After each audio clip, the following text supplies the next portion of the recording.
Good morning, and welcome to our guests as witnesses today, and also committee members for the 85th meeting of the Standing Committee on Citizenship and Immigration, continuing our study on the policies and guidelines regarding medical inadmissibility of immigrants to Canada. We thank our witnesses for coming today. We have two panels today, and we are really hopeful that you will shed light on this important topic in a variety of ways so that we know more and know it from different angles by the time we finish. We're going to begin with Professor Haynes, who's at Carleton, and then we will go to Ms. Bennett and Mr. Sweetman. Good morning. First of all, I'd like to thank members of the committee for inviting me to speak about the excessive demand clause of the Immigration and Refugee Protection Act. I'm particularly grateful to members of Parliament that are examining this clause, and I congratulate all political parties for their concern about the plight of people with disabilities and their families who wish to immigrate to Canada. One of the things that I'll be focusing on primarily is disability as a minority group status as opposed to illness or anything along those measures.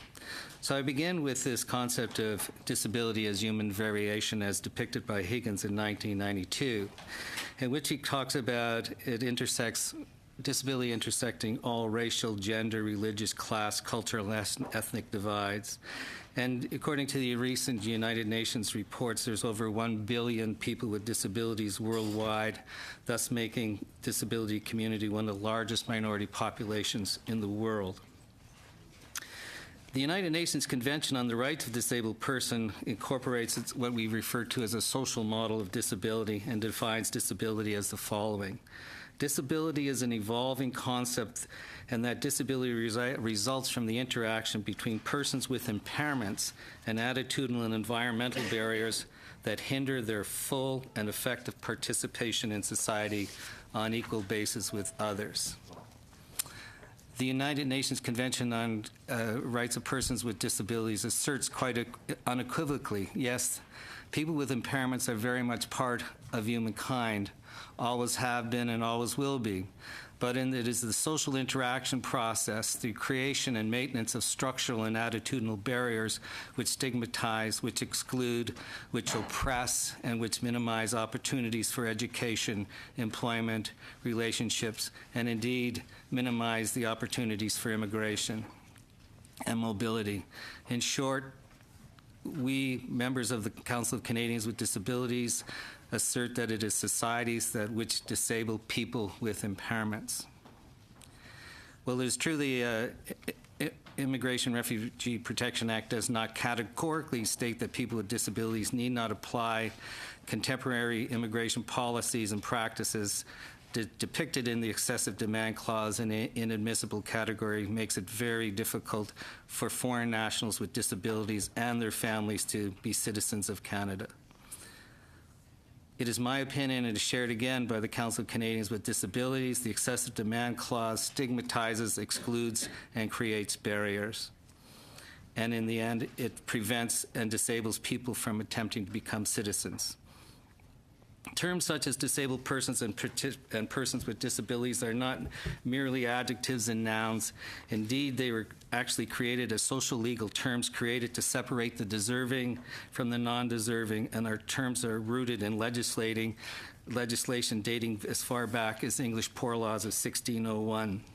I find it interesting we're meeting here today, some 416 years later, to discuss legislation as created as a legal category of disability, which, by the way, were created to prevent movement of populations in the United Kingdom at that time.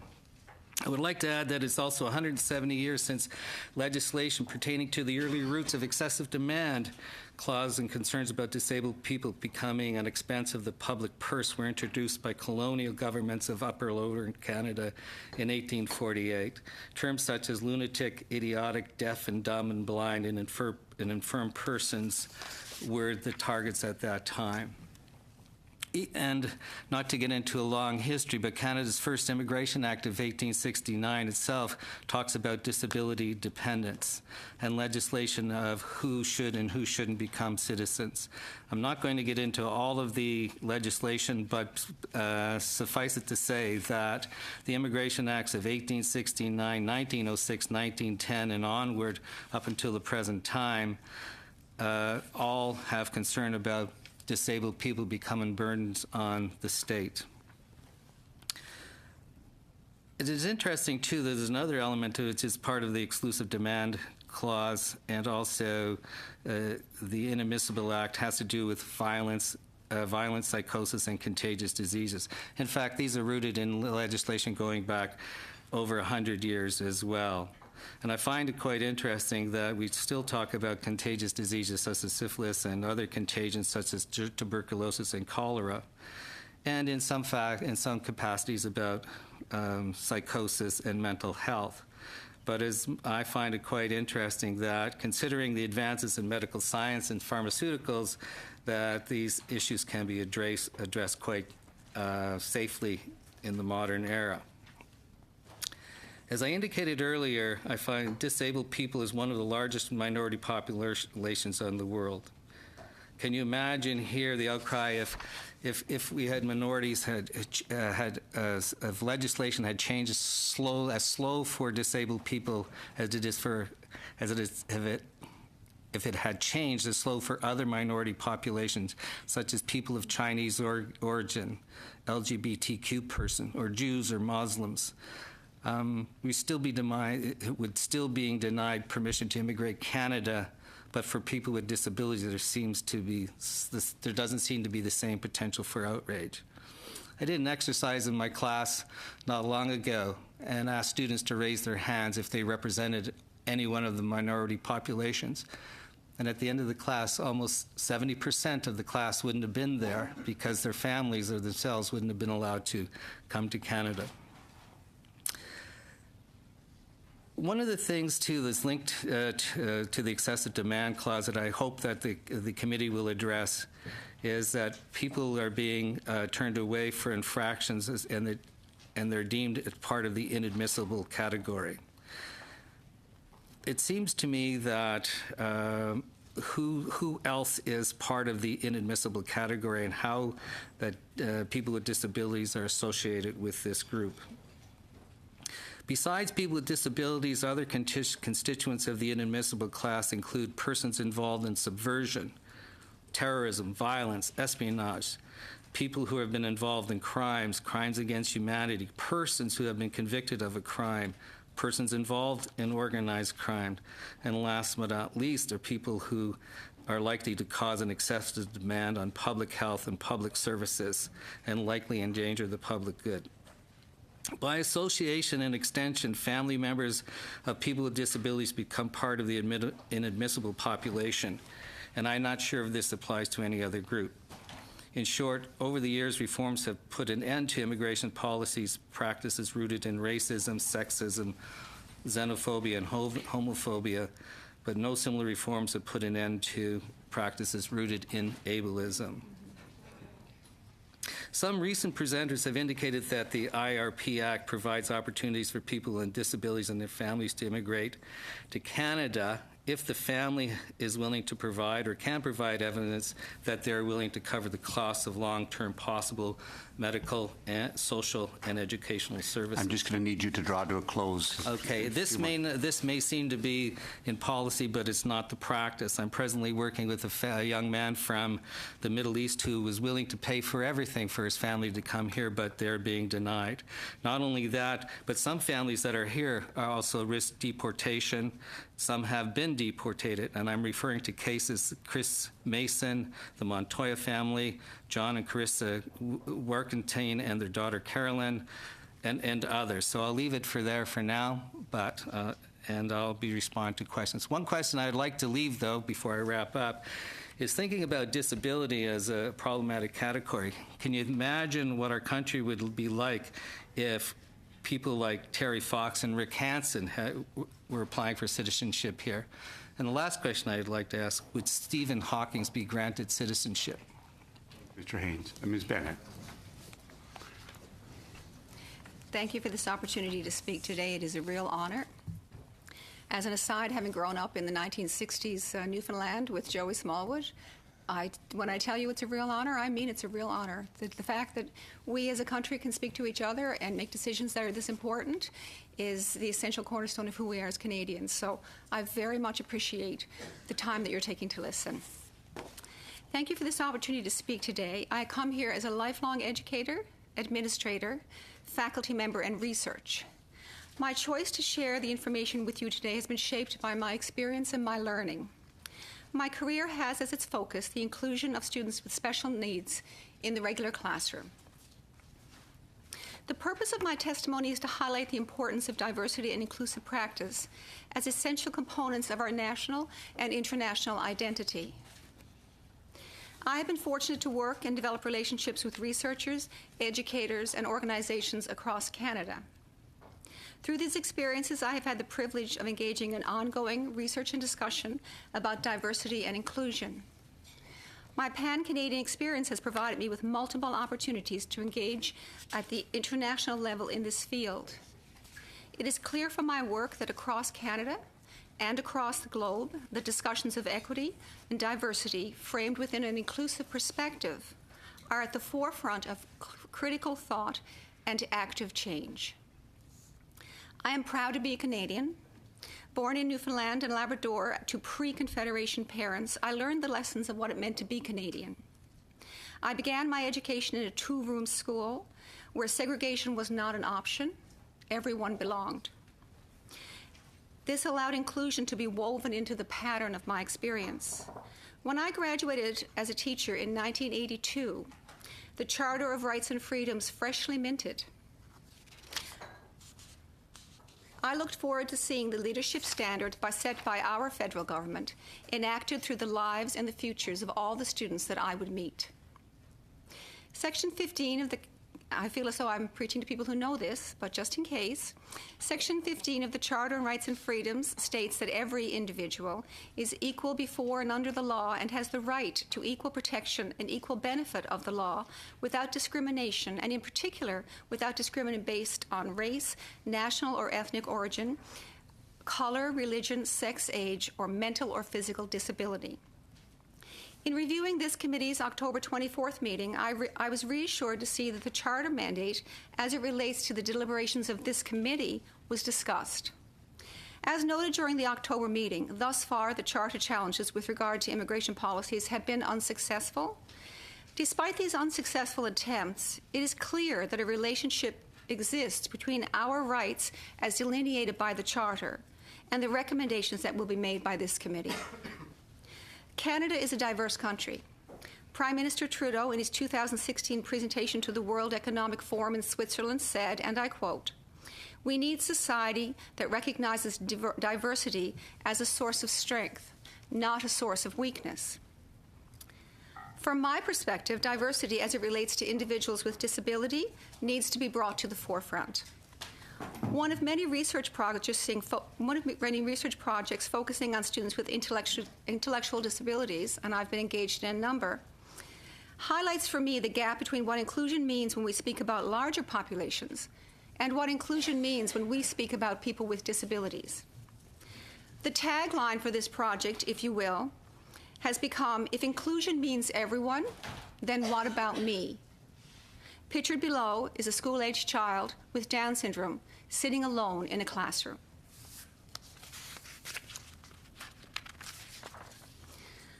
The chronic undervaluing of persons with disabilities in our society speaks to a much larger and more insidious pattern of discrimination.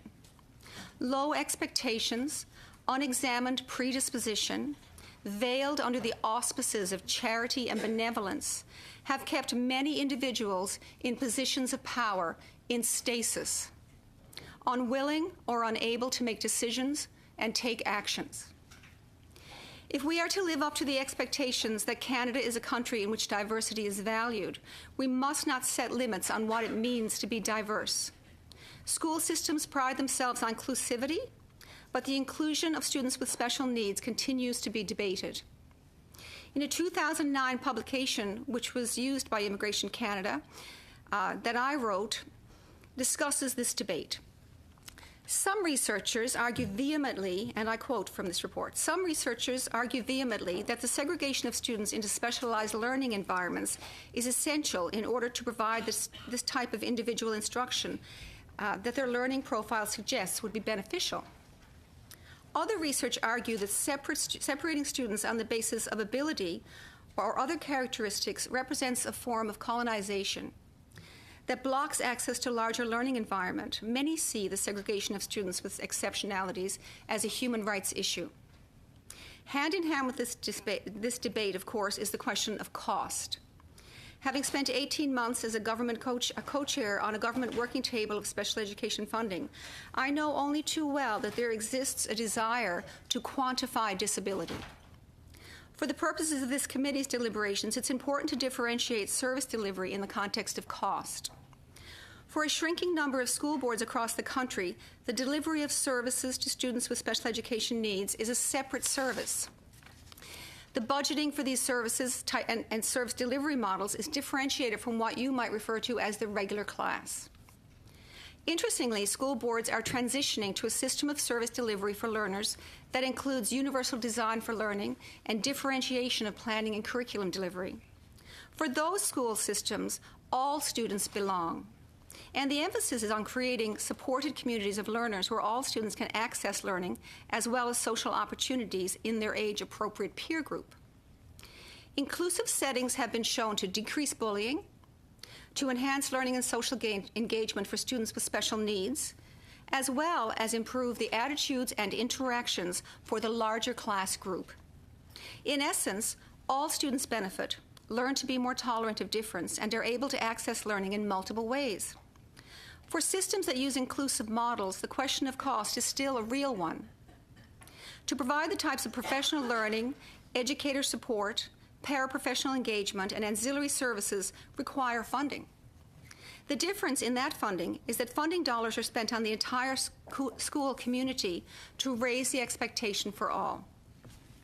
School systems are a reflection of societal values and norms. School systems are also a projection of societal possibility.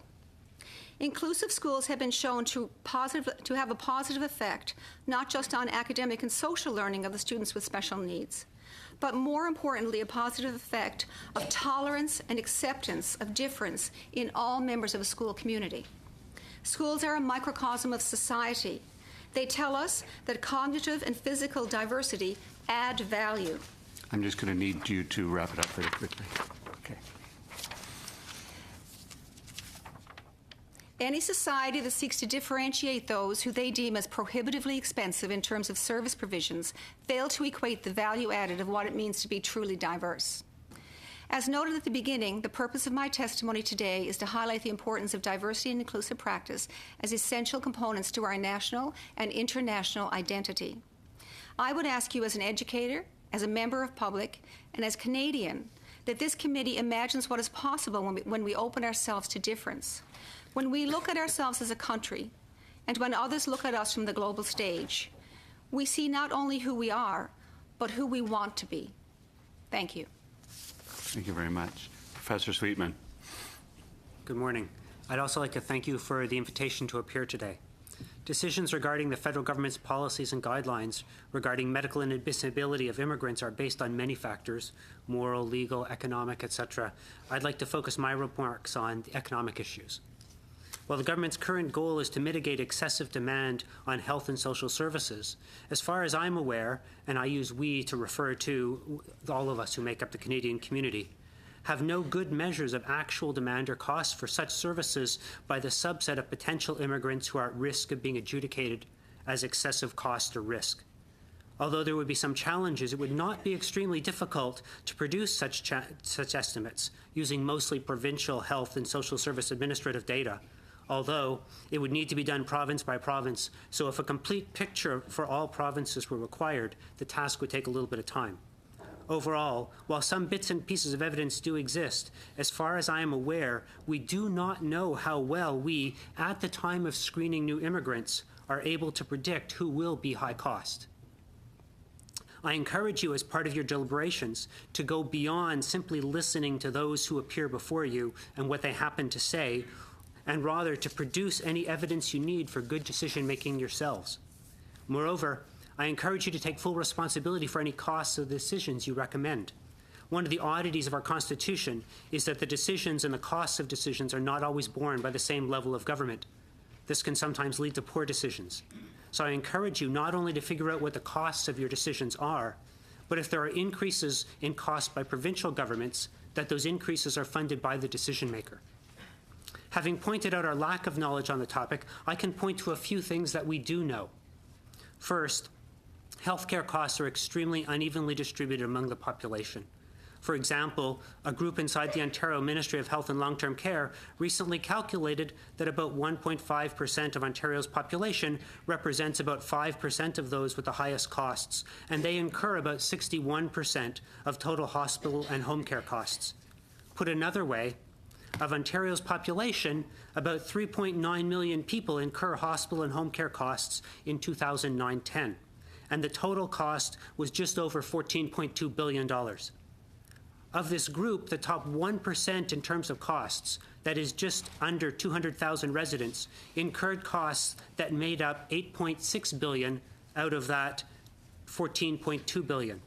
A small number of users can make a great deal of difference to total costs. As an aside, these dollar values are limited and do not include, for example, physician billings, which are not normally part of hospital and home care budgets. An important follow-on to this question has to do with the persistence of costs. It turns out that high-cost use is quite persistent, though clearly there's some turnover. Looking at physician billings, which is less persistent than, say, residential care, one of my students calculated that over 40% of those in the top 5% of costs in 2004-5 were still in the top 10% of costs in 2008-9. A group in the Ontario Ministry of Health also found high levels of year-over-year persistence, looking at a broader cost base. Another important issue for this committee is whether the immigration system, as it works at the moment, generates immigrants or introduces immigrants to Canada who are more or less likely to be high-cost users of healthcare than the Canadian-born. As far as I can tell, based mostly on work by researchers at the University of Toronto and Ontario's Institute for Clinical Evaluative Sciences, there's absolutely no difference.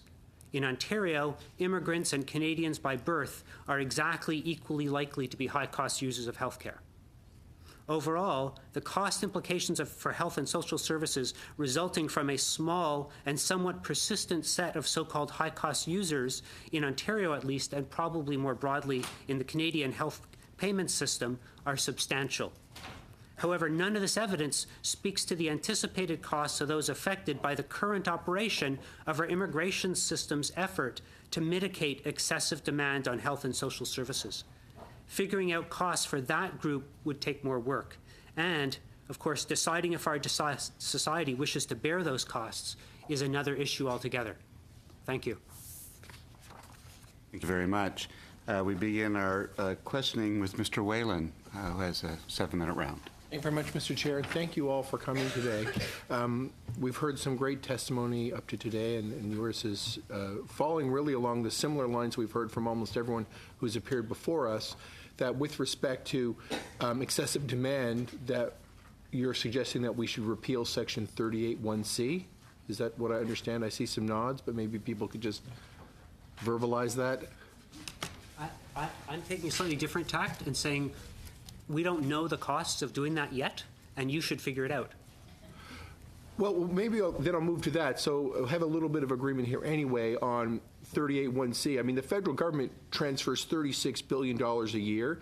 Even at the high estimates of what we've heard from people from the various government departments, it's about $135 million a year to, or I mean, that's the ballpark on what it costs to provide, or would cost to provide medical services to the people who have been rejected under this provision on an annualized basis over the last 5 years. It seems like a bit of a drop in the bucket. Why should we care about the cost of this at all? Human rights can cost money. It's part of living in a free and democratic society. Why are we quantifying this at all, Mr. Sweetman? Why is that even part of our discussion? So I don't think that the costs should cause the decision of whether you do it or not. However, if we admit people who have medical needs and other social service needs, we need to fund those needs adequately. So I'm making no statement about whether we should or should not do it.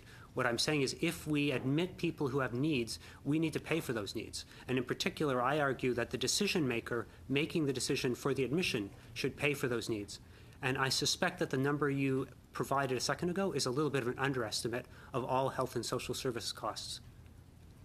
But in terms of as compared to a $36 billion transfer, it's de minimis. It wouldn't even register. It would be statistically insignificant. I agree. So why bother to take the time and effort to measure something which is statistically insignificant when it really goes to a basic human rights need? Why are we even engaging in that analysis at all? Why are we forcing the medical officers to make this initial determination?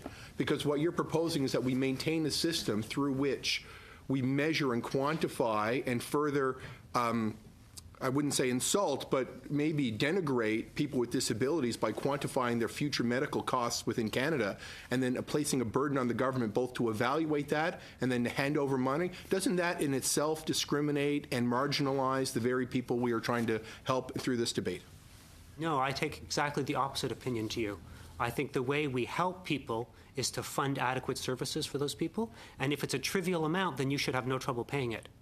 But if it's a trivial amount, why should we even measure it? It may cost more to measure it, and it may cause more unseemliness in the whole process than simply saying, here, provincial governments, here's a transfer of $36 billion. You know, notionally, 135 million of that is going to be associated with paying for the health care costs of 900 to 1,000, or about 5,000 people who are immigrants amongst, over a 5-year period, a couple of almost 1.5 million immigrants who are also going to be users of the healthcare system but paying taxes. But it all comes out in the wash. Part of my problem with this whole exercise is that by forcing the government to quantify someone's medical costs to society is inherently dehumanizing. And you're suggesting that we do it, but it is already fully funded. So every single person in society is already dehumanized in that case. And in fact, the budgeting process. Well, I would disagree. I do not see any documents that purport to say exactly how much my medical costs as a human being, as an individual Canadian, are, and requiring any particular individual transfer of money. We're talking about averages. We're talking about averages across groups, not individuals. So yes, I think there are estimates. I don't know what province you reside in, but there are estimates on average for males in certain age groups and healthcare costs. So yes, you are in a group, and your healthcare costs have been estimated. So you're saying that we should estimate this over the broad frame of immigration as a whole? Yes, or on the margin. And you're changes. You're also saying that the for your statistics that the exact amount of immigration costs is exactly the same as the resident population? At the moment, on and average I can in tell Ontario. you that the health transfer is based on a per capita basis, which updates every year. So if immigrants are added to the mix and the per capita cost is calculated every year, then it just comes out in the wash because you've already proven that immigrants have the same cost in health care as everyone else. The health transfers are the same. If you add more immigrants, it all comes out in the wash. Why are we forcing the government to quantify immigration if we already know it's the same as the base human population in the country? So I think you paid attention to my third point but ignored the first point. Right, and that Please reiterate and try to justify the first point is that there are high-cost users of the system, and that right now 1.5% of the population is responsible for just under 2/3 of all healthcare costs.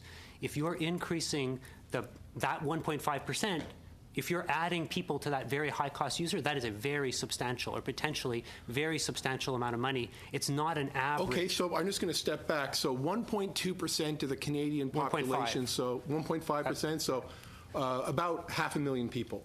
And we're talking about adding 1,000 people to that every year. Again, it sounds de minimis. It sounds like something that comes out in the wash. It sounds like the number of high-cost users in the immigrant population remain statistically the same as the Canadian population. And forcing this dehumanizing act of quantifying their additional, as a class of 1,000, each one of them feels it. Forcing the government to do that it just seems to me unnecessary, overly bureaucratic, and would not change the transfer because it's de minimis. I don't disagree with you on some dimensions. However, My view is right now services for people who are high-cost users are insufficient. And if you think it's a small amount of money, why don't you just increase the budget to the provinces by that amount just right now? Why don't you make that one of your recommendations? I think it's rising by 3.5% a year. Make it a and the bit overall more than that. population Why don't plus. you make it? It's a small de minimis, I think is the word you used. Why not just increase And it by that, de minimis amount? that's a wonderful sentiment, Mr. Smean, but we're not in the Health Committee today. We're here in the Immigration Committee, and we're focusing on a number that you would like some other number, and you're lobbying on behalf of increased medical transfers to the province. But I do not see a direct link between that and immigration, because as your own numbers prove, the per capita cost for immigrants taken as a whole is the same as the Canadian population taken as a whole. If the Canadian health transfer is already based on per capita costs, provinces which receive more immigration get more of the transfer. You missed an important clause. This is the immigration system as it operates at present. You're talking about changing that. So I think you want to be calculating new numbers for your change to immigration, not the current system, your new system. So I'm not opposed to you're I'm going to need to draw this one to an end. Just to let the committee know, I will have a question for Professor Sweetman on the other side of the ledger. I'm not an economist, but I am a former accountant. And you've looked at the costs of health care. Have you also looked at the benefit of newcomers and the added amount of money they bring to the economy in terms of revenue and tax dollars? And have you looked at the costs of maintaining the system to net that out? So I know you're an economist, so you will be looking at it, a complete picture. We've only heard one part, so I will just put that on record. I'd like that answered before the end of the day. Mr. McGuire. Thank you, Mr. Chair, and I want to thank all three witnesses for your excellent presentations this morning. I wanted to get a little bit more in-depth information in regards to the types of disabilities that we may be talking about.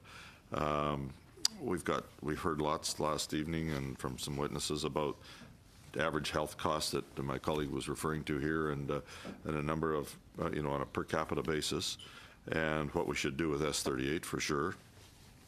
But Dr. Hayes and Dr. Bennett, can you both, and I'll get to Mr. Sweetman in a moment, but can you both articulate to us as a committee just more of the kinds of disabilities that are predominant, and not necessarily in how they impact the budget, but which ones are more pertinent in regards to the inadmissibility of persons?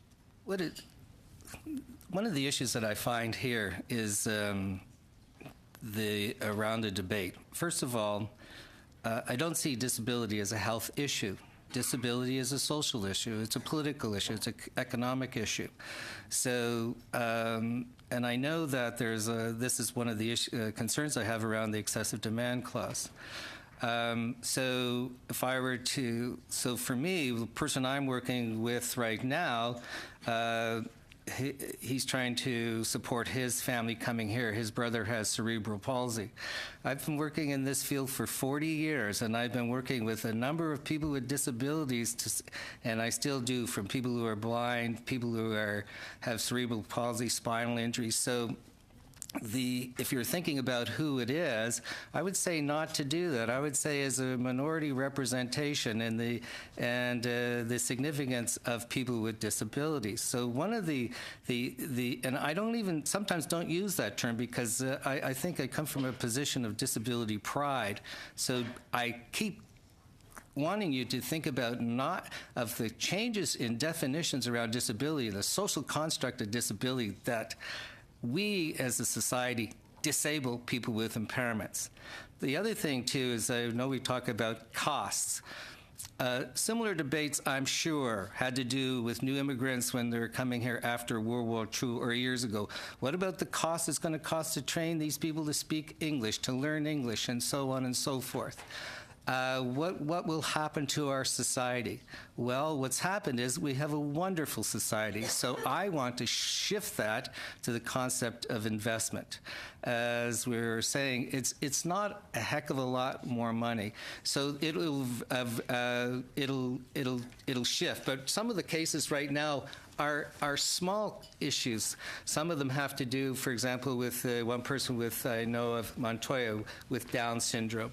There's a family in Western Canada are being is facing deportation, daughter with minor, what I would refer to minor impairments. A family that wanted to immigrate, the Chapman family who wanted to immigrate, sold everything they had to come to Nova Scotia from England. Yes, and if I could interrupt you because of time, sorry. I have 3 in my own constituency right now that are exactly like that. And I'm sure a lot of you do, yes. So, Ms. Bennett, could I just have you comment on that as Yes. well as the cost side? So as a you're person, developing? as a person who's spent all of my career in education, I'm quantifying it in terms of school systems. So school systems, when they talk about additional cost, talk about children with what we would think of as sort of your type of disability. So we often hear autism, Down syndrome, cerebral palsy, but really it's any physical, cognitive, social-emotional diversity. So children who have excessive behavior problems, for example, can cost a system money. What we think about in the education system when we look at cost is how does that cost get, how does it get distributed? So, as I mentioned, there are some systems that self-contain that cost and some systems that extrapolate it over the entire school population. How school boards do that is up to them. Some entire provinces extrapolate it across the entire province. The notion is that all children then have access to differentiated learning, differentiated opportunities, support systems. So, for example, one of the projects I worked on with McMaster has to do with occupational therapy services as delivered in schools. When we used a model that brought the occupational therapists into the schools, the waiting lists in every school we went into went to 0, and children who had not previously been identified as having occupational therapy needs were identified early. The costs were saved. So in terms of school system costs and disability, what I would argue pretty vehemently based on my 30-plus years of experience is that the added benefit of having a student with a diverse way of interacting with the world, whether that be physical, cognitive, or emotional, adds incredible value to us as citizens because it allows us to be able to create friendships and to build a society and then create gainful employment for people who, when we look back at, when immigration acts were done, were discriminated against. Thank you, and say hi to your new president, Dr. Farron, for me. I will. I will. Came from Brandon. Mr. Sweetman, can you just elaborate on the costs there a little bit in regards to your experience? You made a comment that the Canadian population base has the same medical concerns as those of other immigrants, and I guess I'm just wondering if there's any role in provinces having more of a role to play. Is there on the field, particularly even municipal governments, are sometimes, it was spoken here, Mr. Haynes said that even these people couldn't pay for their own family, even if they could afford to pay for the whole process. If provinces or municipalities pick up some of that cost or are willing to, should they be able to? And the one question we had, or one answer last night was perhaps that would lead to some provinces being more unfair than others, being able to pay more or that sort of thing. But can you just get a comment from you on that? I'm not sure I have too much to say. Under the terms of the Canada Health Act, which I think I, like many people, am mostly a supporter of, we like the idea of equality of service across the country, the idea of portability. So I think having national standards is a good thing. And so I would encourage us on this front, as in many other fronts, to aim for national standards. And just in regards to this, and Mr. Haynes, I'd like to go back to asking you, I asked about which are the more predominant concerns, and what are the costs of those? Can anyone answer that as well? One of the things that you had mentioned there is that that families couldn't afford that, but what I'm getting at, not that that's not an issue. To me, even families that I know and I'm working with are willing to cover the costs of the care, but still being denied entry. The other thing, too, if we keep looking at the medical model focus on disability, we're not going to get too far as a country.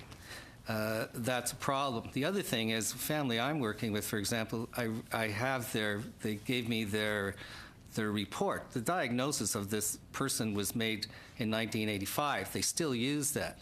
So one thing that I want you to think about is that if you keep looking at medical costs and medical diagnosis, they're not very good at prognosis. In other words, how do we know what people are going to be like as citizens? There's nothing in medical diagnosis that says that per se. Thank you. Ms. Kwan. Thank you very much, Mr. Chair, and thank you to our witnesses for their thoughtful presentations. I'd like to, I guess, begin my questions with this premise. I think the committee is grappling with the issue on excessive demand as it is applied to a group of people, in this instance, people with different abilities. And it is, it's been advanced on the issue around fairness and the application of this policy on the principle of fairness. And so to that end, what we do know, and I want to put on the record, is that the assessment process that the government uses is a flawed process. The figures that they've come up with, both in identifying the cost of what is deemed to be excessive demand, is not accurately backed up. Is application in the process of evaluating different people is also flawed in that process. Now, on the issue, first I'd like to establish this. So Canada, of course, has made commitments to equality and human rights and rights of people with disabilities in our Canadian Charter. We have enshrined those rights also provincially and federally in our human rights legislation. And we're also a signatory to the UN Convention on the Rights of Persons with Disability. Yet we have an immigration policy that clearly discriminates against people with different abilities. So on that premise, what we heard yesterday, virtually it was unanimous. All of the witnesses yesterday said that the government should repeal the section, excessive demand, because it simply violates our basic human rights. So on that principle, not on the issue of cost, but on the principle of that violation, could I just get quick answers from each of the panelists?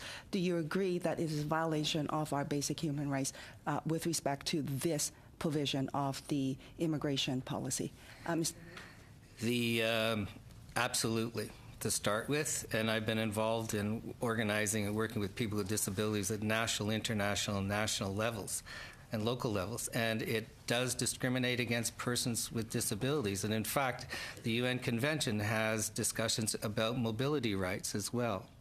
And so I would say yes, I think that without a doubt. Thank you. Ms. Bennett?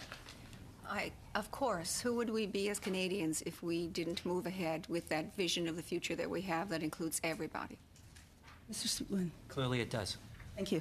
Okay, so then let's get into this second issue on the issue of cost, but on the flip side, and this is along the lines of our chair is heading towards, because what we also know, and admitted by the officials who presented to us, is that they do zero calculation with respect to the contributions of different people and their family members to which they bring to Canada. So, Ms. Bennett, you mentioned about the classroom, and you reminded me of something that I learned from my son. And in his class, he has different children with different abilities. And something that he learned that I'm so proud of the school and of him, that he comes home to talk to me, regularly, is that the different people with different abilities engages the students in a different way, and they all participate. And the value in which he brings from that experience is something that is not quantified. So in addition to that, of course, as a family unit, when people come, you may have a family member with a different ability, but those other families make different contributions as well, and that's not quantified. So to that end, how can we possibly come up with a formula that will be fair and accurate in this assessment? Or is that at all possible? So again, I'm just going to go down the line with respect to this. Mr. Haynes? One of the questions I would say, do we really want it? And I agree with 100%, is that I find it very difficult to quantify that. As I mentioned, the people I know and I'm working with, we have potential to lose great citizens. And one young man that I'm trying to help, he has a master's degree in engineering, a bachelor's of engineering. He's willing to cover the costs of his brother, but he may, and this is the part some people don't understand here, is that people who are trying to sponsor some of their family members based on religious and cultural beliefs may have to leave. So, and that's a possibility. So I like your question in the concept of investment and looking at persons with disabilities as contributing, not taking away from, and their families as well. Thank you. Ms. Bennett? Thank you, and thank you for bringing up the experience that your child has. When I teach around fairness in terms of disability, we have this statement we go back to, and we say fairness is not giving everyone the same thing. Fairness is giving everyone what they need. So if we use the first definition of fairness, which is giving everyone the same thing, then anybody on this committee who wore glasses would have to take them off, because not everybody can wear glasses. So if you want to, when we talk about quantifying in education, we can quantify. So in multiple studies over many decades, what we can quantify is that when you have an inclusive practice, bullying goes down for children, tolerance levels go high for all children, learning improves for all children. Those are quantifiable resources, or evidence, in terms of the notion that when we add diversity, and with that diversity add the support needed to protect it, that we absolutely have an added benefit for that. Mrs. Sweetman. So I think fairness and costs are different things, and I agree largely with what the other people were saying. My key point is that if we bring in people, if we change this regulation, and I'm certainly not opposed to doing that, then we need to recognize that there may be costs. And as you said very clearly, I don't think we're very good at predicting. In fact, a large part of what my opening statement was saying, we're not good at predicting who will have costs. But once we find out who does, because some proportion of the population and some proportion of immigrants do, we need to provide those people sufficient services so that they can have full and wholesome lives. And I think we need the money to provide people services to have full lives. And I think that's a recognition that we need to take part and parcel with the decision. Thank you.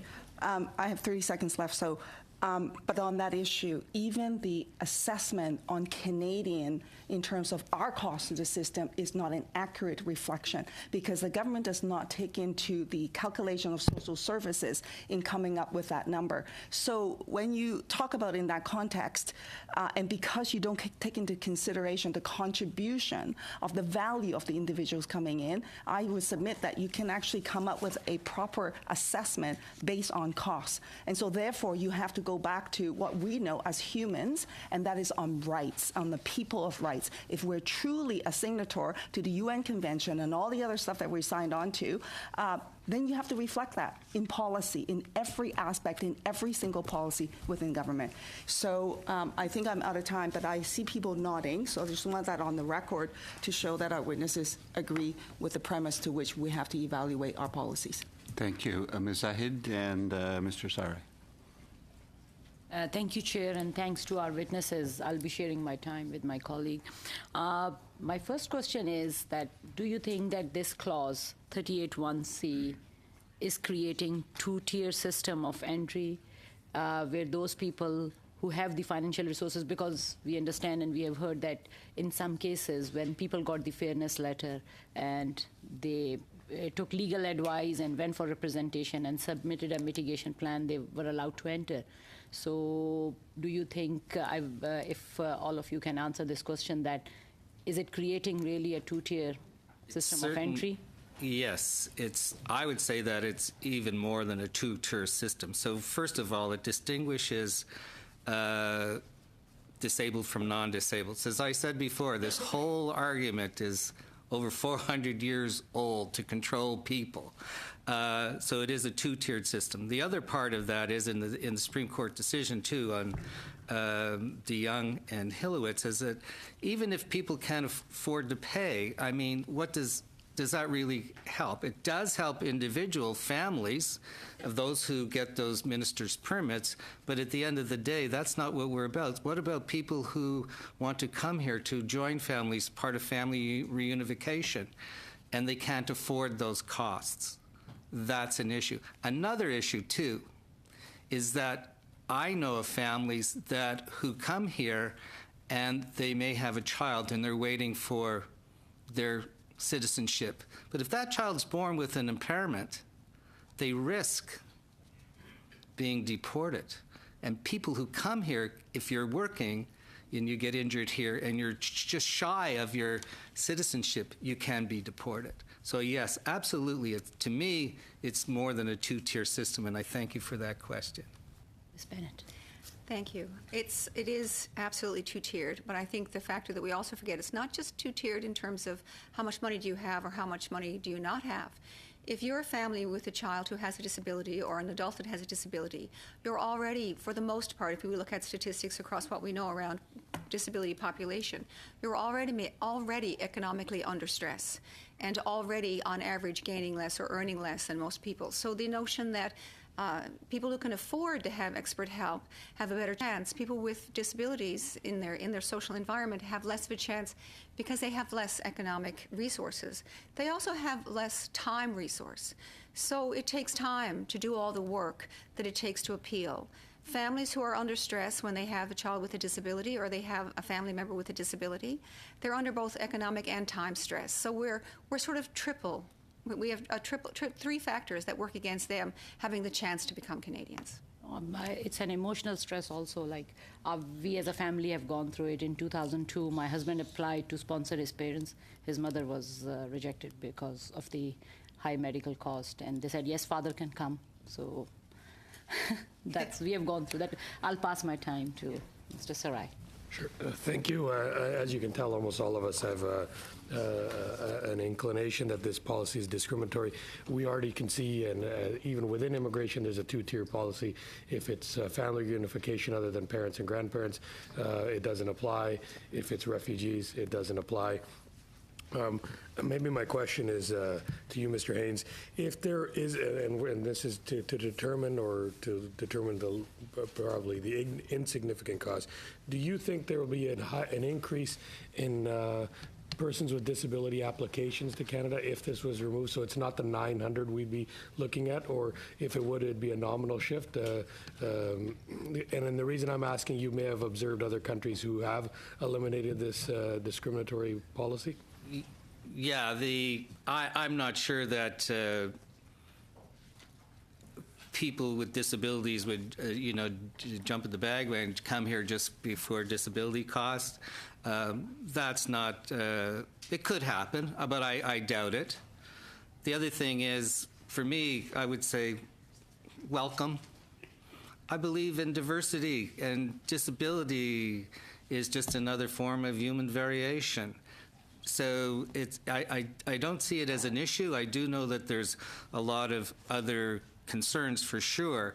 But again, I keep reminding the committee here to shift away from this medical model notion of disability, because I'm getting a message that a lot of you as members of Parliament have constituents who are being disabled as family members to sponsor people as well. So I don't think it's going to happen. And I think that if it did happen, it would be minimalist. And again, I think if it did happen, it would also be an opportunity for diversity. But think about this. I raised the question in the beginning. Have we had somebody like Stephen Hawking who wanted to be a citizen of this country? Would he be allowed to immigrate here? The answer is no. The answer is no. See what I'm getting at? So again, the cost. Sorry, I'm just trying to, for lack of time, I'm trying to get some questions in. Yeah, good question. The other thing, and correct me if I'm wrong, currently the average medical cost is based on the province, and currently it's, say, averaging about $7,000 across the country per year, and that's the number they use if you're excessive beyond that $7,000 number. But that $7,000 number takes into account already high users and low users, so it's an average. So in fact, do you not think that when we are giving our transfer payments to the provinces and otherwise, we already are factoring that in by discriminating against those? We're in fact overpaying a percentage to the provinces because we're eliminating people with disabilities. So in fact, we already are covering it, and we're not able to get the benefit because we're taking 0.2% out of the immigration population. Am I correct in that? Because we don't take 2.2% out of our saying that because we've eliminated X amount of persons with disabilities or excessive demand users. We already take that into account to enable to get to an average. Am I correct? Yes, you are. I don't know what it's you're close. It's like $7,000 a year above that cost, that excessive demand. The clause comes in 1976, so it's kind of dated itself. But I would say that if anything, if you're thinking about that threshold, to raise that, because if that's a possibility, I mean, I'm talking about abolishing the act, but if you want to talk to me about some possible reforms until that's done, I would say that would be, again, is it Mr. Whalen was mentioning that the cost is not, I'm sorry, did I get, is not that significant. I need to end that there, and we have a few minutes for Mr. Soroya, maybe 4 minutes. Thank you. Thanks, Chair, and thank you to the three witnesses. We all have the issues in our ridings. We get these things on every single day. Somebody came to see me last week. His son has the Down syndrome, and wife have similar issues. He told me the OHIP doesn't cover. Cost him $400 a single shot every 10 days. I'm not a doctor. It's a difficult situation. I mean, assuming this clause 38.1 was brought in to balance it, I guess, by who can come and who can't come, that sort of thing. Anybody can say, what is the balancing act where the taxpayers, at the end of the day, they pick up the bill? $36 billion, maybe a drop in a bucket. At the end of the day, this is their money. We give it back to them. The taxpayers' money, sometimes in Ottawa, we act like a Santa Claus. But going back to Mr. Sweetman, if we want to bring those people in, we have to up the money. So far, we are holding back all those people, it seems like. If we bring an additional 2,000 additional people, what will it cost? Anybody can? I think my point is that we don't know how much it would cost, and probably quite dramatically different amounts for each person, and we should put in the effort to find out, and then to make sure that those services, the costs are paying for services, and those services are delivered so that those individuals can have full and wholesome lives. I guess that's my key point, is that we cannot say we're going to do something, but we're not going to pay for it, so we're going to bring people in who are going to have miserable lives. We want to bring people in to have full and wholesome lives, which means there are costs, we need to pay them. Or there might be costs. We should figure out what the costs are, and assuming that there are some, then we need to pay them. Anything would you like to add on to that? And we shouldn't leave out the knowledge that a lot of original decisions that are made about immigration were made in that sort of economic notion that we're going to bring in people who can work really hard and earn a lot of money, make our country better, and that was a form of very basic discrimination right at the point of entry. If you look at hundreds of years ago, you can stay, you can go, you look sick, you have to go back. We haven't really changed that much in terms of how we look at things. It's those unexamined predispositions. Why is it that we do now what we do, and how does that compare to the decisions that we made a long time ago? So when you look at basic inherent discriminatory practices, when you look at this particular clause, it's seeped in that tradition of, if you're worth it, you can come into the country. If you're not worth it, you have to leave the country. And how you're worth it, we decide that by a dollar value that we attach. So it seems what I'm hearing today from everyone is a real willingness and desire to move beyond that kind of thinking to something that we can imagine that's very different. And I commend you for that, because I think that reflects who we are as Canadians.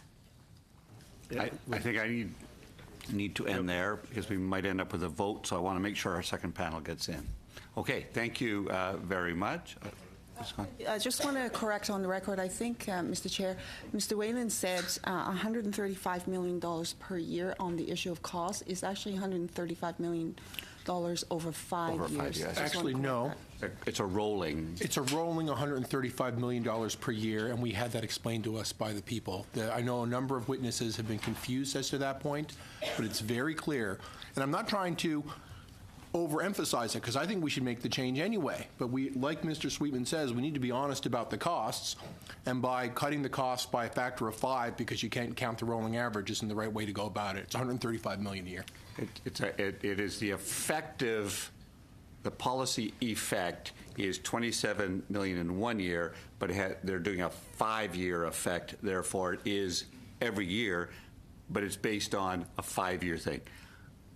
I actually think it's specious anyway. However, that's my way of looking at it. I think there are other ways to define public expenditures than that, but that's one way. All right, we need to end there, but that is a confusing little moment. Thank you. So we can begin our meeting in case there's a vote.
We're going to get back to work.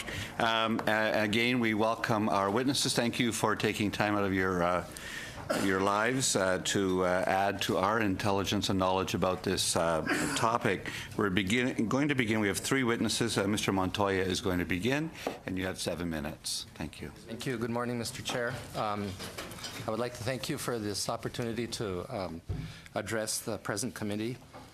I'll begin my statement by giving a brief account of my case, followed by recommendations for policy changes based on our experience. Last year, my family and I were deemed inadmissible for permanent residency in Canada because my son Nico has Down syndrome. Before coming to Canada to work for York University, I was warned by the Immigration and Relocation Coordinator that my son's Down syndrome could be an obstacle for acquiring permanent residency in Canada. This already suggested the existence of a practice of profiling and discrimination based on disability in the permanent residency application process. My son's Down syndrome was not, however, an obstacle for obtaining temporary work and student visas for my family. These were granted for a period of 4 years, and we landed in Canada July 1st of 2012. Approximately a year after our arrival, we began our application for permanent residency. As part of the normal application process, the entire family underwent the required medical exams. We all came out healthy, including my son Nico, at the time 11 years old. However, because of his visible genetic identity as a person with Down syndrome, he was singled out for additional examinations, including a pediatric exam, spinal column x-rays, thyroid exam, developmental and cognitive assessments. No one else in the family was examined or tested further because of their genetic makeup. Only Nico was saddled with the burden of proof of health and ability beyond the basic medical exams required of all family members. The permanent residency application process dragged on for more than 3 years, representing additional costs in time, energy, and money for the family, precisely because of the burdens placed on Nico for his disability.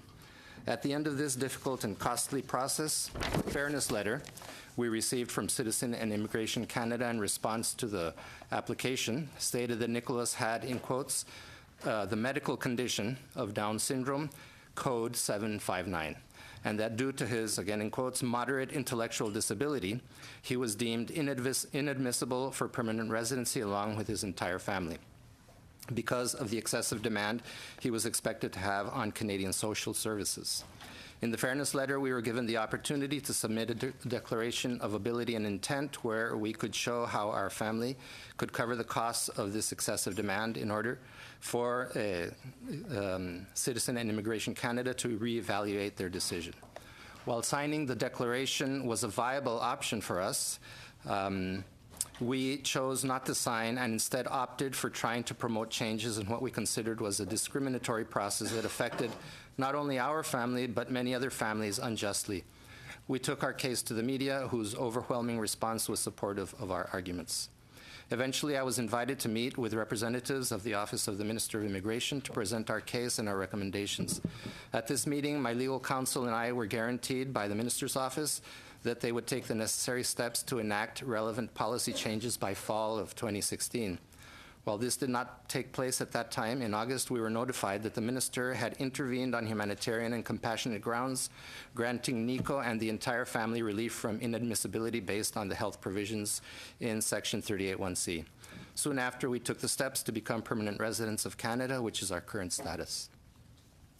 Our family's experience provides the basis for recommending the elimination of Section 381C of the Immigration and Refugee Protection Act, as it does not make sense on medical, legal, economic, social, or ethical grounds, as I will explain. It does not make sense on medical grounds because, one, disabilities are not illnesses that can be cured by medical procedures, but rather are conditions of a person, often part and parcel of their identity. Two, social services are not medical services and so should not be included under the medical inadmissibility grounds. Three, the screening of persons with disabilities on medical grounds is arbitrary and discriminatory when contrasted, for example, for the possibly much greater costs to the state from smokers, for example, who are not targeted or profiled during the initial medical exams. It does not make sense on economic grounds because, one, the cost represented by persons with disabilities is negligible to the overall budget of medical services. There is no cost-benefit analysis to determine what is gained and what is lost when a family of tax-paying immigrant workers is deemed inadmissible because of the disability of one of its members. Not only in tax revenue forfeited, but in productivity of all the members of the family to the economy. Three, the accounting process to determine the individual cost of including an additional student with special needs to an existing classroom of special education is efficient when using national averages to determine individual cases. If the argument of excessive demand of social services were merely economic, then gifted children who also use special education would be screened, which of course they are not, nor should they be. It does not make sense on legal grounds because, one, disability discrimination goes against Article 15 of the Canadian Charter of Rights and Freedoms. It goes against the United Nations Convention on the Rights of Persons with Disabilities, ratified by Canada in 2010.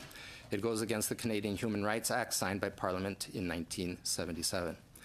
It does not make sense on social grounds because, one, social services considered for calculating excessive demand are a narrow selection of services, precisely those used by persons with disabilities, making the disabled community a burden to Canadian social services by definition. 2, Section 38(1)C implies that social services used by disabled persons are a burden, implying by extension that the disabled community of Canadian citizens and permanent residents are also a burden to Canadian society. 3, Section 38(1)C ignores the potential contributions of immigrant working families to Canadian society, in spite of, and sometimes even because of, the presence of a disability in the family, as has already occurred on countless occasions in Canada. It does not make sense on moral or ethical grounds because, 1, foreign immigrant workers are in fact Canadian taxpayers, and by signing a declaration of ability and intent, they are subject to being twice charged for what they have already contributed to through their taxes. 2, the attempt to resolve the inherently flawed Section 38(1)C of the IRPA by offering the option of signing a declaration of ability and intent simply adds another layer of discrimination, this time against people with lower incomes. 3, there already exists a moral precedent of offering exemptions to the clause of excessive demand to refugees, for example. So it is not inconceivable to extend an exemption to the category of temporary workers who have already been accepted into Canada and pay Canadian taxes. 4, by reducing persons to what they cost the state rather than valuing for what they can contribute can lead us down a dark path that targets our elderly and infirm. 5, it is beneath the dignity of the Canadian state, who is recognized the world over as a beacon of inclusion, to keep Section 38(1)C of the IRPA on the books when it is flawed on so many counts. Thank you, Chair. Thank you very much. Mr. Bellissimo. Mr. Chair and honorable members, thank you on behalf of the Canadian Bar Association Immigration Law Section for your invitation and the opportunity to comment on this very important study. The CBA is a national association of over 36,000 lawyers, law students, notaries, and academics. The CBA section has approximately 1,000 members practicing in all areas of immigration law. Our members deliver professional advice and representation of clients in Canada and abroad. A key aspect of the CBA's mandate is seeking improvements in the law and the administration of justice. The issues surrounding medical inadmissibility are large and international, but also personal and sensitive. The implications transcend many layers of our society. Attempting to forecast the demands on health and social services, not just monetarily, but in terms of the displacement of Canadians and permanent residents, is a difficult process for the families affected, as we've heard, and our many CBA members that represent applicants. As well, a medical inadmissibility finding has a serious consequence not only to the individual found to be inadmissible, but their other family members as well. Barring entry, and this ranges from family class applicants to workers and economic migrants, and it can hinder family reunification and have significant consequences on Canadian businesses. So to deliver a successful immigration program, historically there's been a need to protect public health and the integrity of the Canadian healthcare system while striking a balance with the legitimate needs of migrants in a manner consistent with Canadian charter values and international human rights standards. So with a view to maintaining the lawfulness and inclusiveness of the process, the penultimate question before this committee is where and how must that balance be struck? We've heard that the cost of healthcare in Canada continues to rise with advances in technology and our aging population. At the same time, an increasing number of migrants are arriving in Canada with both associated benefits and potential public health risk and health and social service costs. We've heard from many witnesses that the excessive demand, or ED regime, is not rationally connected to its purported goal of controlling healthcare costs and is discriminatory and should be repealed. This includes criticism over statistical methods used to determine the cost threshold and the factors considered in the ED assessment. Notwithstanding, we have come a long way since the Supreme Court of Canada decision in Hillowitz and De Jong nearly 13 years ago, and subsequent cases like Colaco, Sapru, and Lawrence, with certain CBA members led by the late Mr. Cecil Rotenberg QC, having worked for decades to minimize the discriminatory effects of medical inadmissibility. These efforts contributed to a much better process guided by the core teaching in Hillowitz that assessment should be fair, diligent, proactive, and with a move away from cookie-cutter methodology focusing on the medical condition rather than the individual. But there remain serious challenges that we have heard through testimony and have been highlighted in the briefs. I'll just address a few today. One, the presumptive categorical exclusion of applicants based on certain conditions remains a persistent and ongoing barrier for persons with disabilities, in particular in immigrating to Canada. Too many refusals are still based on improper or inadequate consideration of an applicant's individualized needs. Two, the bifurcate ED assessment process is undermined by a lack of proper instruction from IRCC to its officers, clearly delineating the distinct roles of medical and immigration officers. Medical officers should be assessing medical and non-medical factors, and immigration officers must determine only the reasonability of those findings. Three, applicants face obstacles in their ability to properly engage with officers when concerns are raised. The process and the language in fairness letters can be presumptive, unclear, and the transparency and accuracy of pricing uneven. This is also contrary to the court's instruction. The IRCC website offers little by way of meaningful assistance. So how can this improve? In March 2017, the CBA section commented on IRCC's review in 2015 of the existing model. A link to this more detailed submission can be found in our current submission. To list a few of those recommendations, we recommended the expansion of IRCC's Centralized Medical Accessibility Unit's role, CIMM, increasing the budget and personnel with a view to centralizing the process. To better align health and social services costs, in particular with respect to special education and prescription drugs, to mention two of the most common social services, and impact on waiting lists related to mortality and morbidity. CMAO should also update resources, including the IRCC website, the rewriting of procedural fairness letters in plain language with clear instructions, including an explanation of what can be privately dispersed. This would garner more effective exchanges, minimize the need for counsel, the intrusiveness of the process, reduce inaccurate findings, and streamline the M5 evaluation, which was listed in the IRCC's 2015 report as at 230 to 348 days. In addition, we recommended additional training for officers on the distinct roles of the decision-making of medical and immigration officers. Before this committee, we provided 12 additional recommendations, in particular the need for a detailed analysis of health and social service costs, as well as the impact on applicable waiting lists to support critical policy decisions moving forward. This would aid in 1, refining the admission threshold, 2, examine the impact and potential expansion of foreign national exemptions, quantified in the 2015 report as 27% of the 525,000 immigration medical assessments conducted annually, assessing a risk-based approach, modernization possibilities, and determining the feasibility of exploring other mitigating factors, including contribution to Canada by the applicant and their admissible family members. A view to the failed Australian attempt to implement a cost-benefit analysis could inform the feasibility of such an approach in Canada. This study would contribute to framing the balance that must be struck, as well as provide a more fulsome understanding of the need for further improvements, or ultimately, as many have suggested, repealment. Any findings, given the very serious issues at play, must be convincingly shown to exist.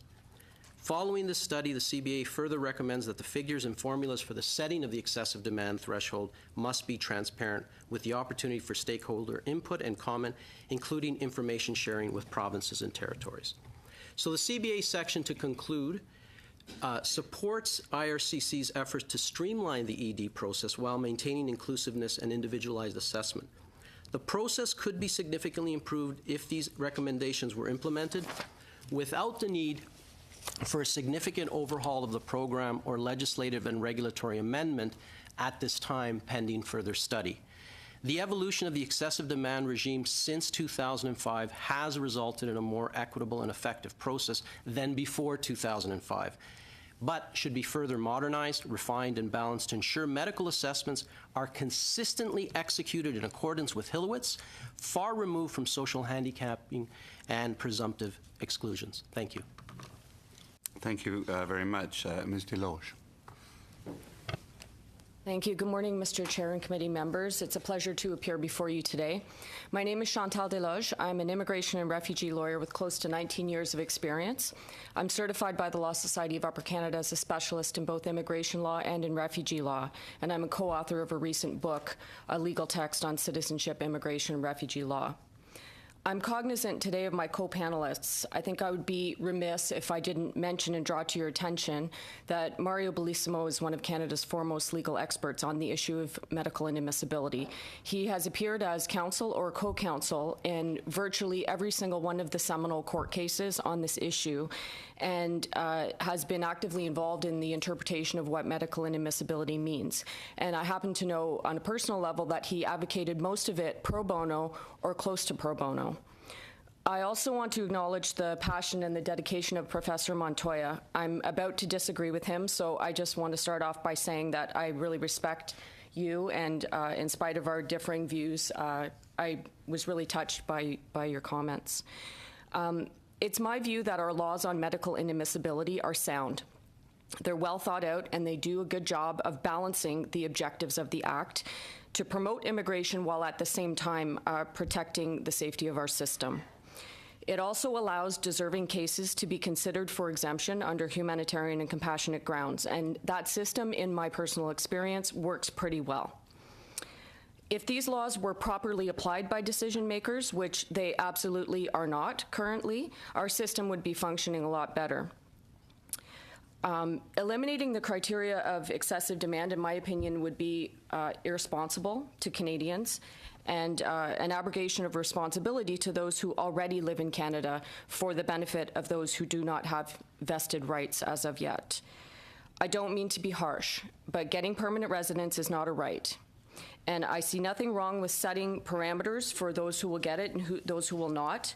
And that certainly will result in some painful decisions that do cause hardship for newcomers or intended newcomers. And nobody cares about that more than I do, and I know that everyone around the table feels that. I wish that resources were unlimited, but they're not. And frankly, the needs are only going to increase in the future. So this is my first recommendation. Don't change the law. That said, I do think that many applicants are being tarred with the brush of excessive demand who do not deserve that label. As I said, the problem is not with the legislative framework, it's with the decision-making process. I reviewed and I agree with the written submissions of the Canadian Bar Association, and I support the recommendations that they make in their written brief. And I could say a lot about them, but I think that they've already made their points pretty well. In particular, better research and better data is required in order to make proper assessments about the real costs and the real availability of the services that are included in the ED analysis. Likewise, better research is required to figure out what the per capita cost of an average Canadian really is, because recent reports suggest credibly that the current numbers that are being used simply don't incorporate everything that most Canadians use. To illustrate the practical problems, I can give you a real-life example of a case that I worked on recently. This was a man who was destined to the province of Ontario. He had had a kidney transplant in the past, and he was rejected on excessive demand, saying that his medications and follow-up care would exceed average per capita cost. The calculation of the cost of medication was marked down as double the actual cost of what that medication is in the province of Ontario, because the medical officer used the price of the name brand drug rather than the price of the generic drug, which is the one that's actually covered by the province. A quick internet search, 5 minutes, reviewed that the costing error was obvious, and this was pointed out to the officer before the decision was made, and yet no response was given to that fact. There was no explanation or analysis as to how the cost of the follow-up care was calculated. There was just a number followed by 2 web links. One didn't lead anywhere, and the other one is a landing page. A privately commissioned medical report from an Ontario doctor revealed that the actual cost of the follow-up care was a fraction of that projected by the medical officer. I've also seen cases where no costs were mentioned at all, just a list of services. Far too often, officers are still not doing the individualized assessment of a person's needs, even though the Supreme Court ruled on this 12 years ago. And when someone has the wherewithal to respond to a procedural fairness letter, it's often completely ignored. Frequently, even if you do get a response, what you see is, "This didn't change my opinion," with no explanation why. This isn't good enough. Applicants deserve better. They deserve to know that at least their case is going to get a thorough and fair assessment. And it's not for me to say whether it's poor training or carelessness, but the courts have been pretty clear about what the requirements are again and again and again. It's not complicated. What specific services does this specific person need? Are those services publicly funded, and what's the cost? Often when people do mount a serious challenge to the findings, they're successful in getting the finding overturned or at least mitigated. But the problem is it's really difficult for an average person to know how to challenge these medical assessments. Most people don't have the knowledge how to research the costs, and frankly speaking, it doesn't cross most people's mind to question the opinion of the medical officer and do the math.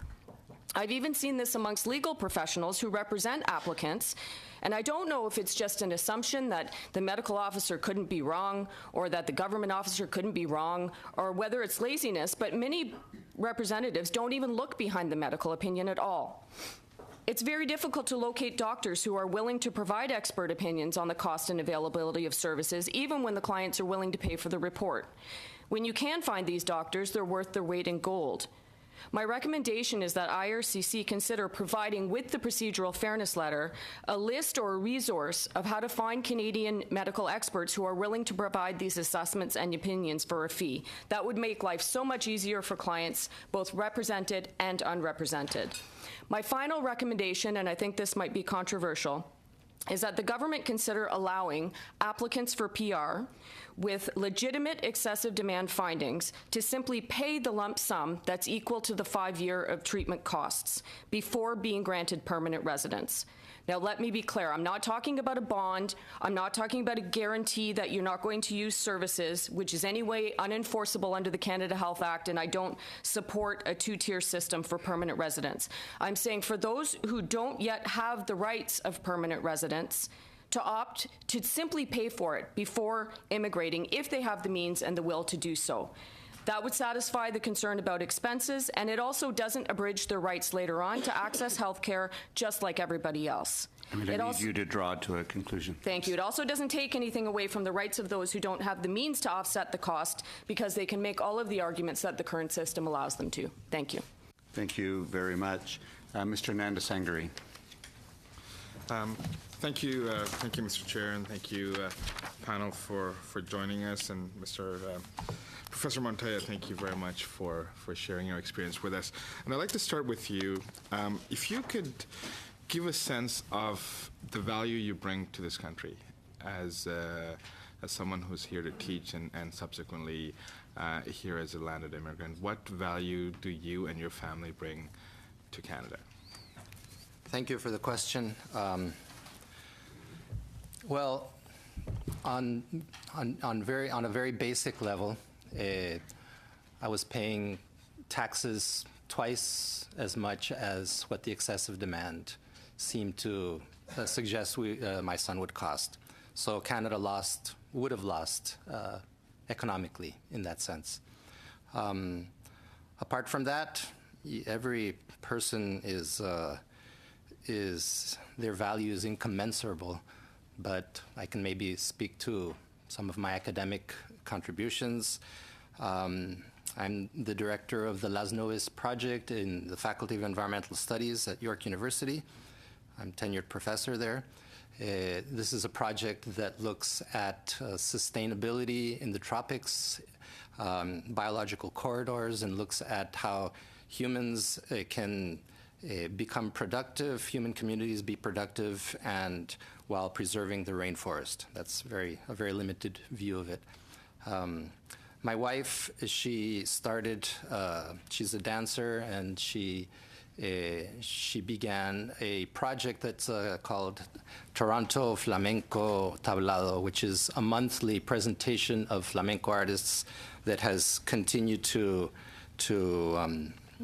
be in place while we've been out of Canada. And so it galvanized the flamenco community, and they're very appreciative of that. My son, Nico, he made friends in school.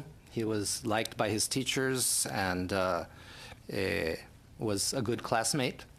And my daughter, she graduated with honors from Bayview High School and is currently studying animation, digital animation, and is currently working while we are in Costa Rica right now. So this income, while we are permanent residents at this moment, we're living in Costa Rica for the time being. These are types of contributions we would make to Canadian society. So, Mr. Balismo, it's fair to say that what Professor Montoya brings to the table and families like him is somewhat typical of the challenges that we face with respect to excessive demand. So when we look at the global picture, individual families who are coming in who are barred because of excessive demand, notwithstanding what that cost may be, not even getting into that discussion, they bring a great deal of value to this country. Would it be fair to say that? Yes, absolutely. And what, with respect to the excessive demand right now, I know you have laid out a fairly elaborate set of issues, but in summary, would you recommend that this provision be amended, deleted, regulation brought in that may increase the threshold? Where exactly do we land on this? I think where we land is that if the provision is applied in the manner contemplated by Hillowitz, it would be compliant. Having said that, because of the operational challenges that currently exist, it's not functioning to the level it should. And with respect to applicants' contributions, I can tell you that, and I think you've heard this from some of the witnesses, but most mitigation plans are successful.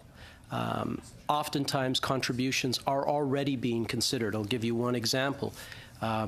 Medical personnel that have to operate in remote regions of Canada, that's routinely put into submissions, and it is considered. So we have a problem with some of the application.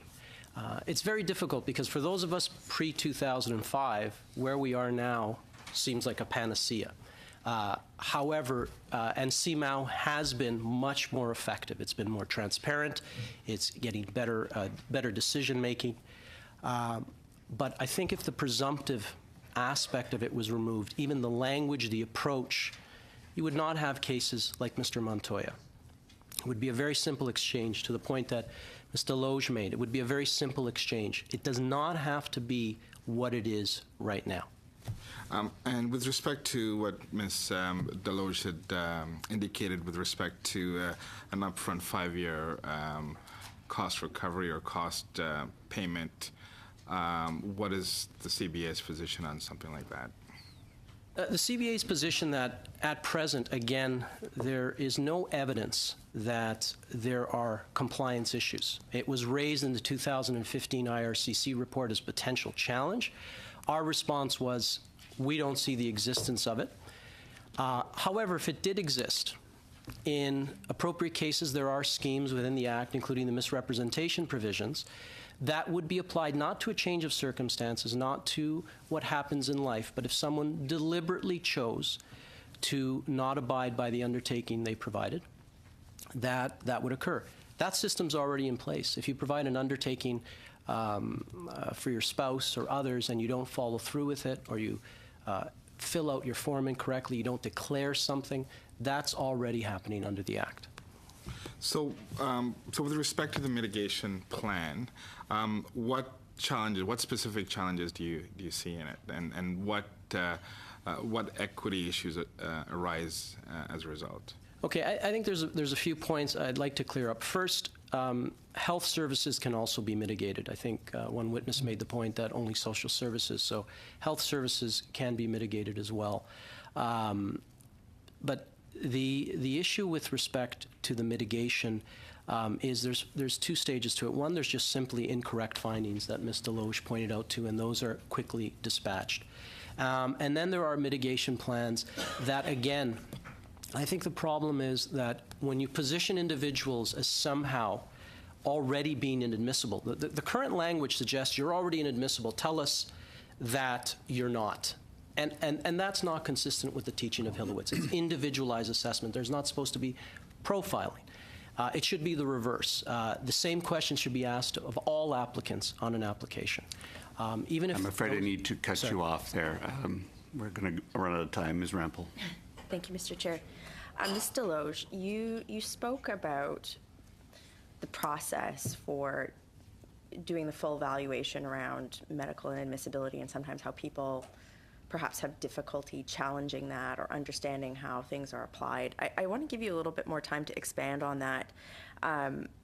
We've heard some testimony saying that the government, specifically our IRCC, should perhaps provide more information or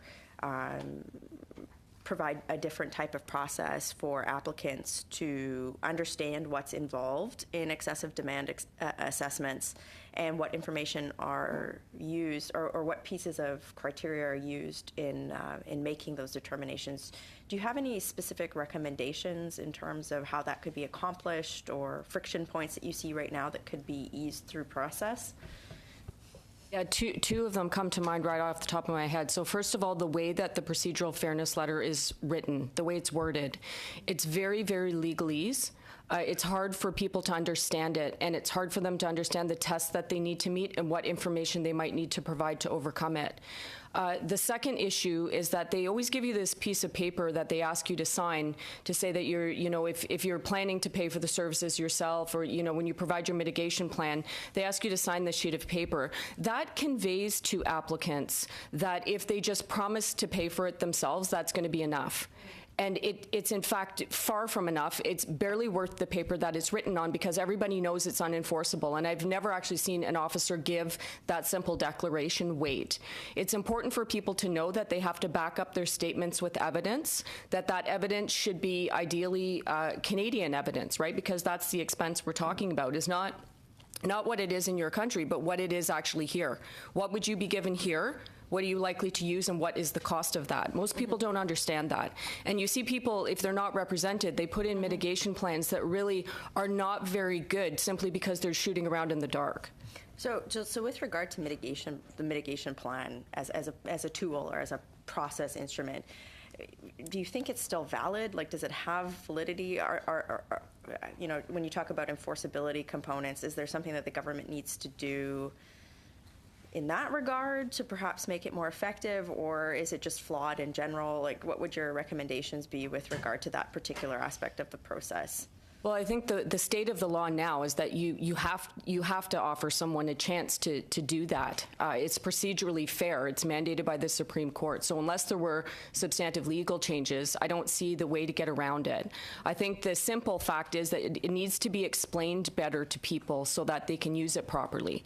And also, I think that there's really a dearth of research as to, when people do these mitigation plans, what are the outcomes later? Do they stick to those plans? If they do, did they actually incur those costs after they came? Did they not? There's no research on that.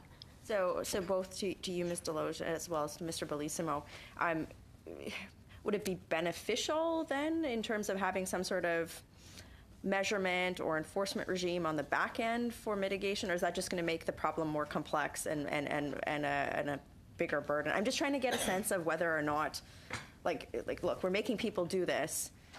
What should the government be doing with this information afterwards, and how does it benefit both Canadians and people that are trying to enter the country through this means, if it does? It's an excellent question, and to the point that we made in our brief, there is no evidence as of date that people are not complying with what they've offered. And to Ms. Deloge's point, I believe that if that data should be collected, and we suggested a pilot project, a certain number of applicants can be tested to see what happens. Again, it need not be intrusive, it need not be discriminatory, and I believe that would give us some evidence, because part of the problem right now is there are a lot of assumptions being made, and the issues are just too critical.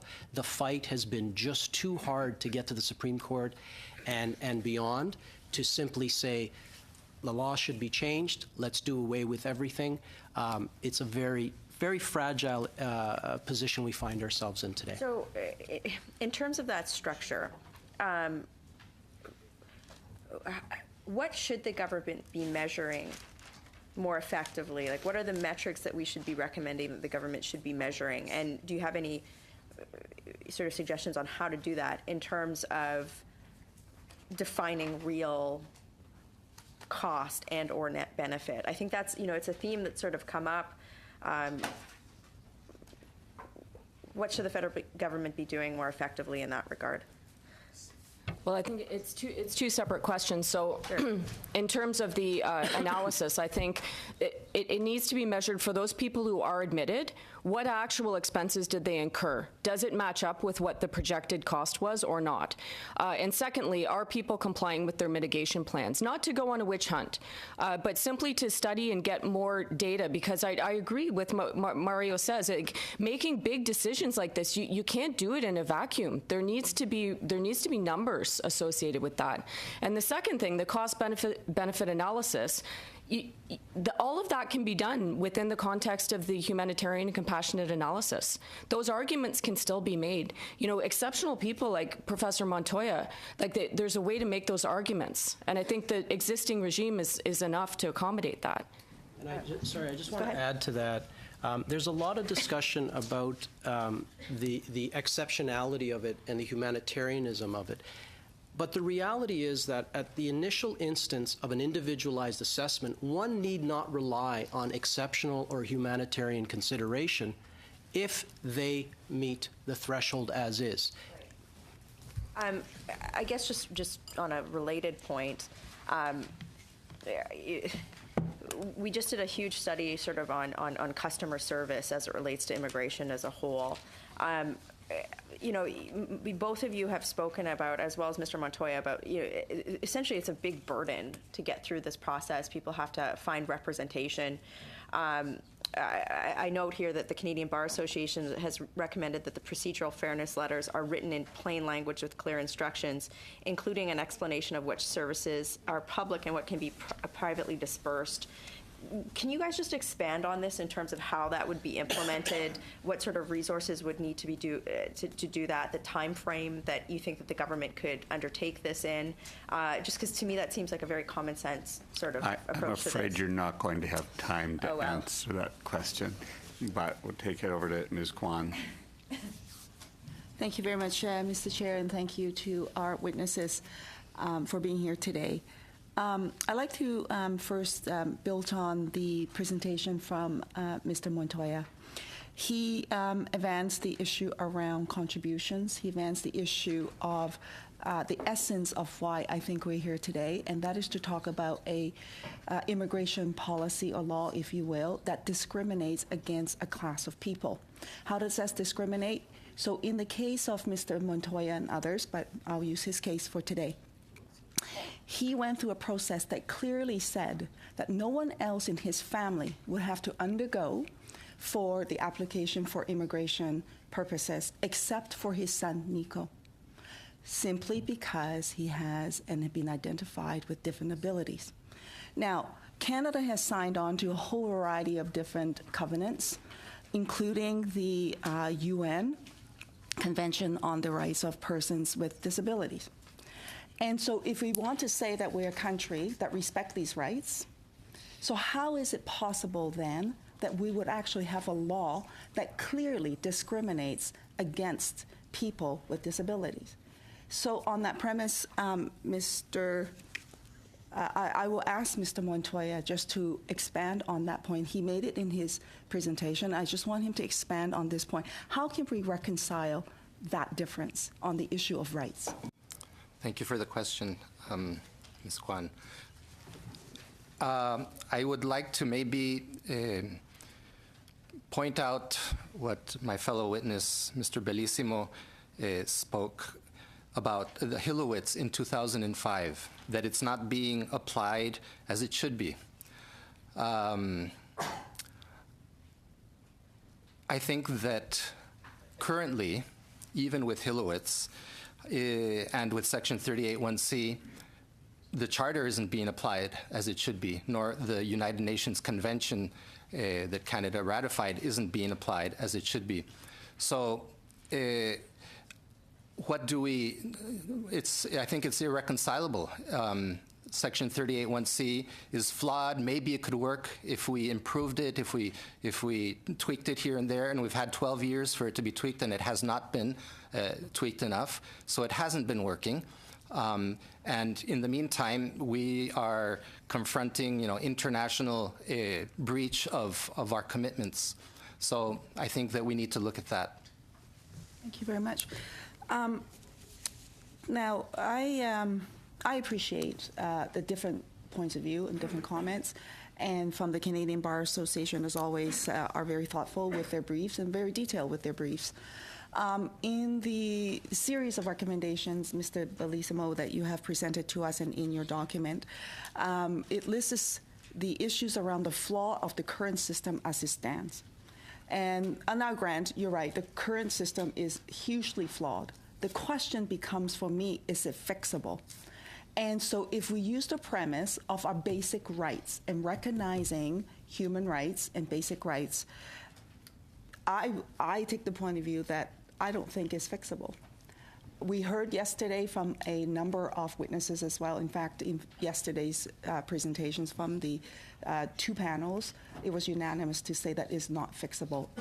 And in my office, I've received over 1,000 emails from people saying that this section of the law needs to be repealed. And Mr. Bellissimo, in your submission to us, under page 2, under priorities and process, it reads, to deliver a successful immigration program, the need to protect public health and the integrity of the Canadian healthcare system must be balanced with the legitimate needs of migrants in a manner consistent with the Canadian Charter values and international human rights. This is particularly important given the vulnerability of non-citizens with disabilities. The focus cannot be on prohibiting applicants with a medical condition from entering Canada. So on the basis of this paragraph alone, and I don't think I heard an answer from you when the question was asked about whether or not, aside from trying to fix the problem, on the issue of rights alone, and should the government not entertain the idea of repealing this discriminatory policy and law? Thank you for the question. I think it's there's multiple levels to that question. One, there's the distinction between health and social services. Much of what we've been hearing about in terms of the issues relate to social services. Health services would also be impacted by any repealment. Secondly, there is a threshold question with respect to the application of the Charter to foreign nationals outside, physically situated outside of Canada. So that has not been overcome as of yet in the law, so that presents an additional challenge to determining the scope of this, of how this law should move forward. Also, the issue of can this be applied in a discriminatory fashion? Absolutely. Should it be? No.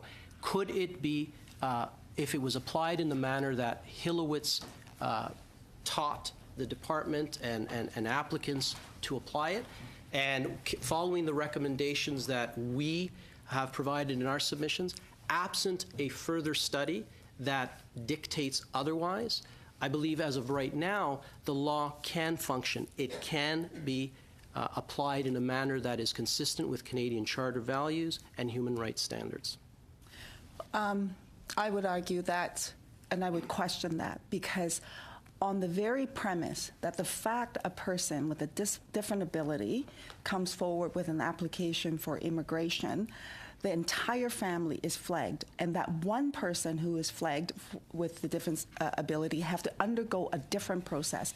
That in it of itself sets out a different standards that applies simply because of that disability. They have to undergo a different process. And that, to me, is already a violation of our basic human rights and our UN covenants and our charter rights and so on. Now, I'm not a lawyer, so I'm not that smart, but I know what I know from my heart, and I know what I know as humans and humanity and as it applies. And I believe that our Canadian laws ought to reflect that. And I think that's what Canadians want to see us do as well. So with that, I will also submit this. We have not taken into account on the cost for government to go through all of this process. Every time someone makes an appeal to the federal court and so on and so forth, that costs the system. And not only in terms of the staffing costs, but it jams up the system in terms of backlog, and you will all be very familiar with backlog. I'm afraid I need to end you there. So that cost is to be accommodated as well, and the only way to get rid of it is to get rid of this provision. We have about 4 minutes before I'm expecting bells. I'm going to Mr. Tabera, but because I know you run out, I just needed to inform the committee of a couple of things before I turn to Mr. Tabera. One is a reminder, we have the minister for 1 hour tomorrow at 12:15. We'll be doing drafting instructions on Thursday. I'm going to suggest we start at 9:45 instead of 8:45 and do 1 hour of drafting instructions, given the fact that we've had a busy week with other things, and you can take the morning, so we'll do that 1 hour then. Witnesses for the further Yazidi meetings, I'd like a deadline of Friday the 24th at noon. So today's Tuesday, we have until Friday at noon. We should have a summary of evidence on Thursday afternoon, so we have that, but you can now be thinking about that. I've got, I'm going to suggest no meeting on the 28th, time off for good behavior. And on the 30th, we'll have 2 hours of Yazidi study witnesses. That's that next Thursday. And then on the 5th, if we need it, we'll do another hour of Yazidi witnesses. But if we don't, we'll move right to instructions. But we have time then for 3 hours of witnesses and instructions. Let me just finish this. And then we have the minister coming on the 7th for Subs B. And then we'll be considering this report on the 12th. Ms. Rempel. I'd just like some clarity from the chair on the potential for the Auditor General to report to this committee on their findings today.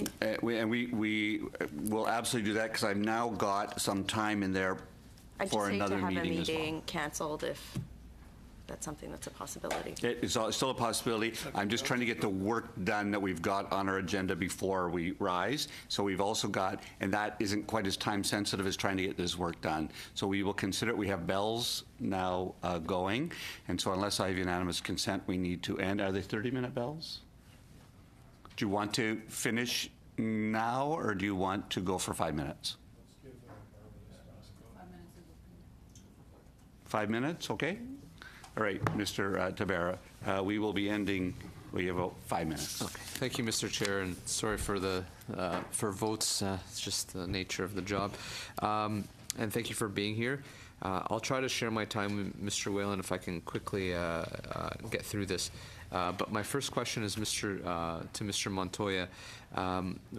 With your testimony and with the committee going on, we hear a lot of witnesses saying that this is a two-class system. And we heard witnesses that have been here on a temporary residence, have contributed so much to Canada, have paid their taxes, and they feel that they're good enough to be here, but maybe extended family members are not.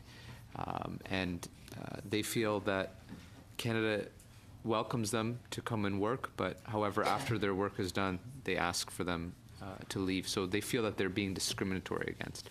And Mr. Montoya, with your testimony, you mentioned the contributions that you have given and that your wife and children have given to Canada. How do you feel that this is discriminatory between temporary residents and permanent residents? Yes, thank you for the question. I think that